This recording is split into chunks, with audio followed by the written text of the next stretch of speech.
नमस्कार, news competition cricket channel में आपका स्वागत है। देखते हैं आज की महत्वपूर्ण खबरें। संसद में माननीयों का पारा चढ़ा। राज्यसभा अविश्वास प्रस्ताव पर धनखड़ खड़गे में कहासुनी। लोकसभा संविधान पर चर्चा में राजनाथ प्रियंका ने तंज कसी। देहरादून राष्ट्रीय खेल पदक विजेताओं को 12 लाख तक का इनाम। महाकुंभ, प्रधानमंत्री ने संगम में गंगा पूजन पर महाकुंभ के लिए मांगा आशीर्वाद। उत्तराखंड की 2 बेटियों का भारतीय महिला टीम इंडिया में सिलेक्शन। बड़कोट में आग लगने से 5 मकान और 5 दुकानें हुई राख। हैदराबाद, अभिनेता अल्लू अर्जुन को गिरफ्तारी के बाद हाईकोर्ट से मिली जमानत। नई दिल्ली, न्यायमूर्ति शेखर यादव में महाभियोग के लिए नोटिस। नई दिल्ली, किसान का अनशन जबरन न तोड़वाएं सुप्रीम कोर्ट। नई दिल्ली, सभापति के खिलाफ अविश्वास प्रस्ताव के मुद्दे पर शुक्रवार को राज्यसभा में उपराष्ट्रपति जगदीप धनखड़ और विपक्षी के नेता कांग्रेस अध्यक्ष मल्लिकार्जुन खड़गे के बीच तीखी तकरार हुई। सभापति धनखड़ ने कहा कि विपक्ष उनके खिलाफ दिन रात अभियान चला रहा है। इस पर खड़गे ने जवाब दिया कि सभापति को किसी का पक्ष नहीं लेना चाहिए। सदन की कार्रवाई शुरू होती धनखड़ ने कहा कि मैं किसान का बेटा हूं, कमजोर नहीं पड़ूंगा। जवाब में खड़गे ने कहा कि मैं किसान मजदूर का बेटा हूं, जब मेरी इज्जत नहीं करेंगे तो आपकी इज्जत कैसे करेंगे। हंगामे और शोर शराबे के बीच सभापति ने सदन की कार्रवाई सोमवार तक के लिए स्थगित कर दी। वहीं सभापति ने कार्रवाई स्थगित करने से पहले विपक्ष के नेता खड़गे और सदन के नेता जेपी नड्डा से अपील की कि गतिरोध दूर करने के उनके कक्ष में आए। उन्होंने कहा कि मैं गतिरोध खत्म करने की कोशिश करूंगा। इस पर खड़गे ने कहा कि मैं आपका सम्मान कैसे कर सकता हूं, आप मेरा और मेरी पार्टी का अगर अपमान करें तो। देहरादून राष्ट्रीय खेलों के पदक विजेता खिलाड़ियों को अब 12 लाख रुपए तक की इनामी राशि मिलेगी। 38वें राष्ट्रीय खेलों में उत्तराखंड की टीमों में शामिल राज्य के खिलाड़ियों के लिए धामी सरकार ने यह प्रावधान किया है। विशेष प्रमुख सचिव अमित सिन्हा ने शुक्रवार को इस संबंध में आदेश जारी कर दिए हैं। मुख्यमंत्री पुष्कर सिंह धामी ने राज्य स्थापना दिवस पर प्रदेश के खिलाड़ियों को स्वर्ण, रजत और कांस्य पदक जीते हुए इनामी राशि दोगुना करने का ऐलान किया था। इसी क्रम में ताजा आदेश जारी किया गया है। खेल मंत्री रेखा आर्या ने इस फैसले के मुख्यमंत्री का आभार जताया। उन्होंने कहा कि इस निर्णय से खिलाड़ियों का मनोबल बढ़ेगा। बड़कोट नगर पालिका क्षेत्र के पुराने बाजार में गुरुवार देर रात अचानक आग लग गई। इसकी 5 दुकानें और 5 ही मकान जलकर राख हो गए। लोगों की सूचना पर पहुंची पुलिस और फायर ब्रिगेड की टीम ने कड़ी मशक्कत के बाद आग पर काबू पाया। जानकारी के अनुसार गुरुवार रात करीब 2 बजे पुराना बाजार में लक्ष्मी नारायण मंदिर के पास लकड़ी से बने एक मकान में आग लगी। इससे पहले को लोग समझ पाते आग ने कुछ अन्य घरों और दुकानों को भी चपेट में ले लिया। इसे 5 दुकानें व 5 मकानों पर रखा खाद्यान्न, वस्त्र, बिस्तर समेत अन्य जरूरी सामान जल गया। घटना के कारण की पुष्टि नहीं हो पाई है, लेकिन माना जा रहा है कि आग शॉर्ट सर्किट के चलते लगी। राकेश भंडारी, कल्याण सिंह रावत, मंगल सिंह नेगी, शैलेंद्र नेगी, महिपाल सिंह, पृथ्वीपाल सिंह आदि ने दुकान को नुकसान होने का दावा किया है। जिस वक्त आग लगी तब घर में परिवार के 5 सदस्य मकान में थे, जिन्होंने भाग कर अपनी जान बचाई। बड़कोट के एसडीएम ब्रजेश तिवारी ने शुक्रवार को बताया कि पीड़ित परिवार को 5-5 हज़ार रुपये और कंबल आदि दिए गए हैं। रहने की व्यवस्था भी की जा रही है। उत्तराखंड की राधवी बिष्ट और नंदिनी कश्यप का भारतीय महिला क्रिकेट टीम में चयन हुआ है। दोनों ही T20 टीम में हरमनप्रीत कौर की कप्तानी में खेलेंगे। क्रिकेट एसोसिएशन ऑफ उत्तराखंड ने दोनों खिलाड़ियों को 10 लाख रुपए देने की घोषणा भी की है। CAU के सचिव महिम वर्मा ने बताया कि BCCI के सचिव की ओर से शुक्रवार को दोनों खिलाड़ियों के नामों की घोषणा की गई। उन्होंने बताया कि 15 दिसंबर से इंडियन महिला टीम वेस्टइंडीज के साथ वनडे और T20 मैचों की सीरीज खेलने जा रही है, जिसमें T20 स्क्वाड में राधवी और नंदिनी का चयन हुआ है। वर्मा ने बताया कि नंदिनी और राधवी देहरादून के रहने वाली हैं। हाल ही में हुई चैलेंजर ट्रॉफी में दोनों खिलाड़ियों ने बेहतर प्रदर्शन किया था। इसके अलावा वुमेन उत्तराखंड प्रीमियर लीग में भी नंदिनी और राधवी ने बेहतर खेल का प्रदर्शन किया था। सुप्रीम कोर्ट ने शुक्रवार को किसान नेता जगजीत सिंह डल्लेवाला के बिगड़ते स्वास्थ्य पर चिंता व्यक्त की, जो 17 दिनों से खनौरी बॉर्डर पर आमरण अनशन पर बैठे हुए। न्यायमूर्ति सूर्यकांत और न्यायमूर्ति उज्ज्वल भुइयां की पीठ ने केंद्र और पंजाब सरकार के प्रतिनिधियों को निर्देश दिया कि वो डल्लेवाला को चिकित्सा सहायता उपलब्ध कराएं तथा उन्हें आमरण अनशन तोड़ने के लिए राजी कराएं, क्योंकि उनका जीवन बहुत ही कीमती है। पीठ ने सॉलिसिटर जनरल तुषार मेहता, पंजाब सरकार और महाधिवक्ता गुरविंदर सिंह से कहा कि डल्लेवाला के आमरण अनशन को समाप्त करने के लिए जब तक बल प्रयोग ना करें जब तक उनकी जान बचाना जरूरी नहीं हो। पीठ ने मेहता और सिंह से कहा कि आप सुनिश्चित करें कि इस मामले का समाधान हो। पीठ ने सलाह दी कि अगर जरूरत पड़े तो डल्लेवाला को PGI, चंडीगढ़ या पटियाला स्थानांतरित किया जा सकता है। पीठ ने आंदोलन करने किसानों से गांधीवादी तरीके से विरोध करने और अस्थायी रूप से इसे स्थगित करने को कहा है। साथ ही शीर्ष अदालत द्वारा गठित उच्च स्तरीय समिति को किसानों से मिलने का भी निर्देश दिया गया है। देहरादून माध्यमिक विद्यालयों में शारीरिक शिक्षक के पद होंगे समाप्त। प्रदेश में माध्यमिक विद्यालय में कुछ समय बाद व्यायाम कराने के लिए कोई प्रशिक्षक नहीं मिलेगा। प्रदेश सरकार इन विद्यालयों में शारीरिक शिक्षक के पद समाप्त करने का निर्णय ले रही है। नई उच्चीकृत हाईस्कूल और इंटर कॉलेज में शारीरिक शिक्षकों की नियुक्ति नहीं की जाएगी। इस आशय के निर्देश शिक्षा सचिव रविनाथ रमन की ओर से निर्देशक माध्यमिक शिक्षक को दिए गए हैं। शासन की ओर से प्रदेश के राजकीय उच्चतर माध्यमिक हाईस्कूल और राजकीय इंटर कॉलेज में शिक्षकों के पद सृजित करने के लिए नए मानक निर्धारित किए गए हैं। अब प्रदेश में जितने भी नए हाईस्कूल और इंटर कॉलेज खोले जाएंगे उनमें नए मानकों के अनुरूप ही शिक्षकों के पद सृजित होंगे। हरिद्वार परिवहन विभाग के दरोगा का रिश्वत लेते वीडियो हुआ वायरल। परिवहन विभाग के दरोगा का रिश्वत लेते हुए वीडियो शुक्रवार को वायरल हो गया। वीडियो में दरोगा कार चालक से 2000 रुपये की रिश्वत लेता नजर आ रहा है। आरोपी दरोगा हरिद्वार स्थित सहायक संभागीय परिवहन कार्यालय में तैनात था। सोशल मीडिया पर वायरल वीडियो का संज्ञान परिवहन विभाग के उच्चाधिकारियों ने भी लिया है। आरटीओ प्रवक्ता शैलेश तिवारी ने बताया कि आरोपी दरोगा मुकेश वर्मा को तत्काल देहरादून आरटीओ कार्यालय सम्मत कर दिया गया है, जबकि चालान मशीन जब्त करते हुए उनके खिलाफ चालान के लिए अधिकार छीन लिए गए हैं। उन्होंने बताया कि कड़ी कार्रवाई के कारण परिवहन आयुक्त कार्यालय को भी पत्र भेजा गया है। निकाय चुनाव जिलों को 22 तक देनी होगी आरक्षण संबंधी सूचना। उत्तराखंड के 102 निकायों, नगर निगम, नगर पालिका और नगर पंचायत में चुनाव के लिए ओबीसी आरक्षण लागू किए जाने को शासन ने शहरी विकास निदेशालय को पत्र जारी कर शीघ्र प्रस्ताव भेजने के निर्देश दिए हैं। शुक्रवार को निदेशालय में अधिकारी दिन भर नियमावली में तय फार्मूले के अनुसार आरक्षण तय करने के लिए मंथन में जुटे रहे। शनिवार को निदेशालय के स्तर से प्रस्ताव शासन को भेजा जा सकता है। गुरुवार को नियमावली को मुख्यमंत्री पुष्कर सिंह धामी के अनुमोदन के बाद शुक्रवार को आरक्षण तय किए जाने को लेकर देर शाम तक मंथन चलता रहा। शहरी विकास निदेशालय की ओर से नगर निगमों और पालिका अध्यक्षों के पदों पर आरक्षण तय किया जाना है, जबकि पार्षदों को और सभासदों पद पर आरक्षण तय करने की जिम्मेदारी जिलों में जिलाधिकारी को दी गई है। अपर निदेशक शहरी विकास ललित नारायण मिश्रा ने बताया कि निदेशालय के स्तर से आरक्षण के प्रस्ताव पर काम किया जा सकता है। उम्मीद है कि शनिवार तक प्रस्ताव शासन को भेज दिया जाएगा। टेहरी झील को साहसिक पर्यटन का नया डेस्टिनेशन बनाएंगे धामी।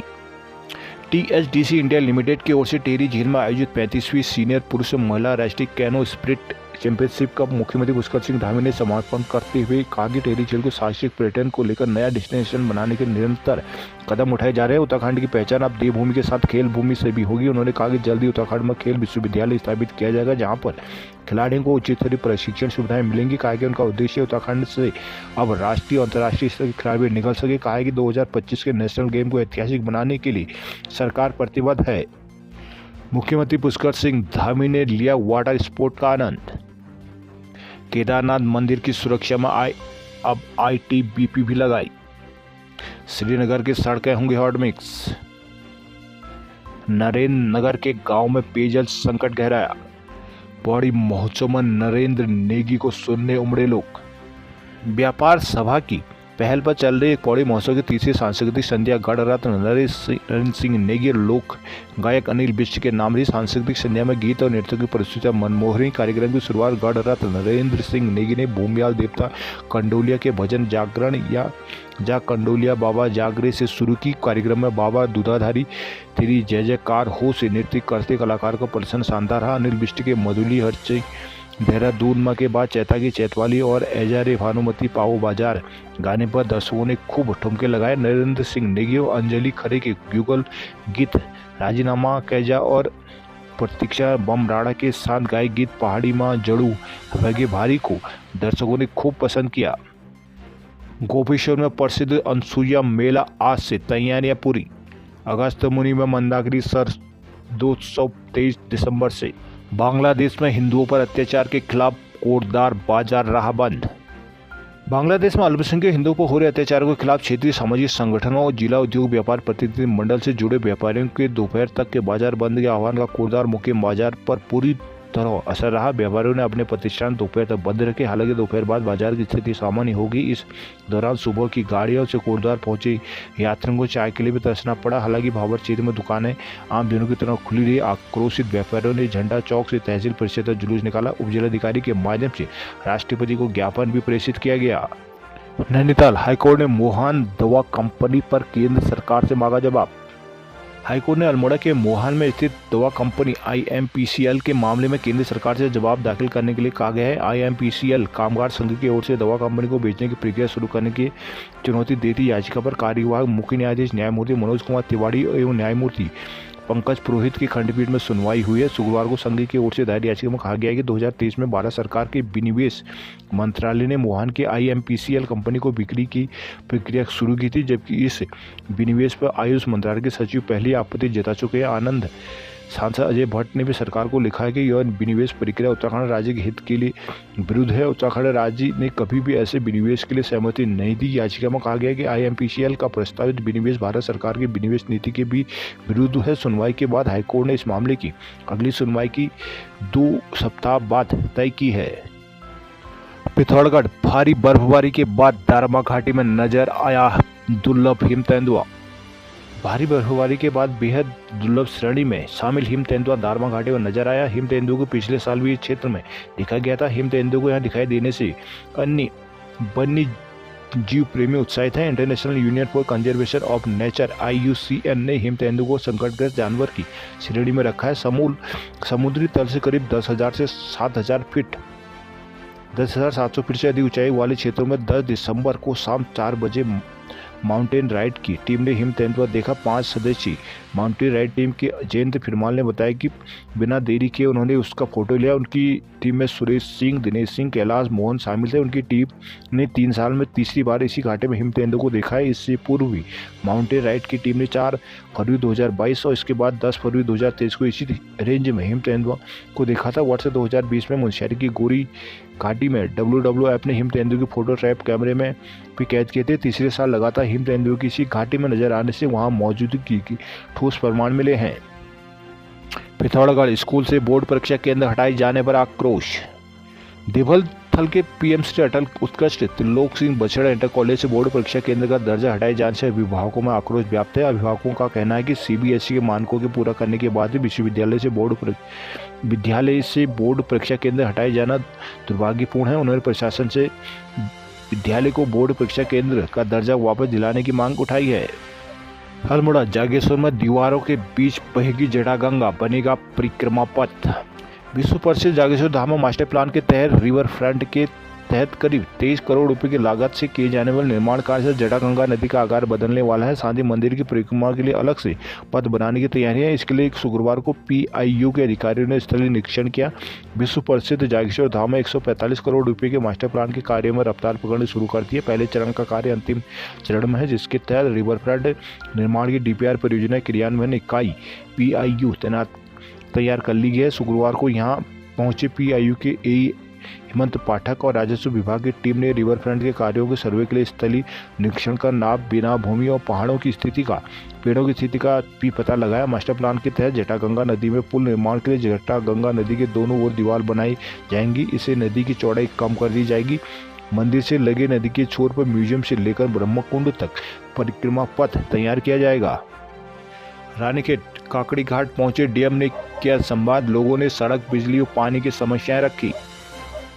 रानीखेत DM आलोक कुमार पांडे शुक्रवार को रानीखेत का काकड़ी घाट पहुंचे। यहां उन्होंने लोगों की समस्याएं सुनी। ग्रामीणों ने जल जीवन मिशन के कार्य में अनियमितताओं का मामला उठाया। इस पर DM ने कहा कि मामले की जांच के आदेश दिए गए हैं। योजना में कार्य लापरवाही मिले तो संबंधित को नहीं बख्शा जाएगा। जिलाधिकारी ने चौपाल लगाकर स्थानीय लोगों की सड़क, पानी, जंगली जानवर, सिंचाई से संबंधित समस्याएं सुनी। उन्होंने कहा कि ग्रामीणों की समस्याओं का हर संभव निराकरण किया जाएगा। मुख्य कृषि अधिकारी को निर्देश दिए कि जंगली जानवरों से फसल सुरक्षा के लिए बड़े क्षेत्र को जोड़कर गिरबाड़ और तारबाड़ बनाया जाए। गढ़वाल गढ़सियारी में उन्होंने बागवान किसान सिंह के आड़ू के बगीचे का निरीक्षण किया। मुख्य उद्यान अधिकारी डॉक्टर नरेंद्र कुमार से उन्होंने अन्य ग्रामीणों को भी किसानी और बागवानी से जोड़ने के निर्देश दिए हैं। रुद्रपुर खेल मंत्री ने रुद्रपुर में साइकिलिंग वेलोड्रोम का किया उद्घाटन। खेल मंत्री रेखा आर्या ने 2,312.9 लाख की लागत से नवनिर्मित साइकिलिंग वेलोड्रोम का उद्घाटन पूजा अर्चना और फीता काटकर किया है। इस अवसर पर उन्होंने वेलोड्रोम को जनपद और प्रदेश के खिलाड़ियों के लिए एक महत्वपूर्ण कदम बताया, जिससे उन्हें बेहतर सुविधाएं मिलेंगी। मंत्री ने कहा कि वेलोड्रोम खेल के क्षेत्र में बड़ा कार्य है, जिससे जनपद और प्रदेश के खिलाड़ियों को लाभ मिलेगा। उन्होंने कहा कि देश का यह 8वां वेलोड्रोम है। राष्ट्रीय खेलों की मेजबानी हमारे लिए गर्व की बात है। राष्ट्रीय खेलों में स्वर्ण पदक पाने वाले खिलाड़ियों को 12 लाख की नकद राशि दी जाएगी। खिलाड़ियों के लिए प्रशिक्षण कैंप आयोजित किए जा रहे हैं। प्रदेश सरकार उन्होंने सभी आवश्यक संसाधन उपलब्ध कराएगी। साथ ही कोचों की व्यवस्था भी सुनिश्चित की जाएगी, ताकि खिलाड़ियों को किसी अन्य स्थान पर जाने की जरूरत न हो।